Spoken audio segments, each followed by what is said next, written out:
Hello guys, magandang araw.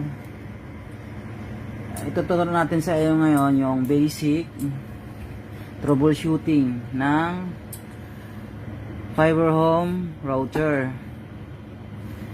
Ito guys, yung mga ilaw, may mga ibig sabihin yun guys. Itong loss, pag nakailaw to, meaning putol yung fiber mo, yung wire mo dito, galing dito, putol yan. Ngayon wala tayong wire, kaya putol siya, normal yun. May wire na dyan, tapos may ilaw to, may naputol na wire mula dun sa poste patungo sa bahay nyo. Ngayon pag ganito, tawag nyo sa amin kasi ayusin namin yan. Ngayon guys, ang sunod nating gawin yung paano magpalit ng Wi-Fi name at saka password nitong router na to, fiber home. Unang gawin mo guys, turo ko sa inyo unang gawin, connect ka sa Wi-Fi nyo sa bahay. Connect ka, ito yon, hanapin mo. Ang password niya ay nasa likod lang. Wi-Fi name ito naman ay password. Ito guys, hanapin mo to, 900. Ito guys, ANDS 900, di ba? Pareha sila. Ang Wi-Fi mo guys, dalawa guys, isang 2.4 at isang 5G.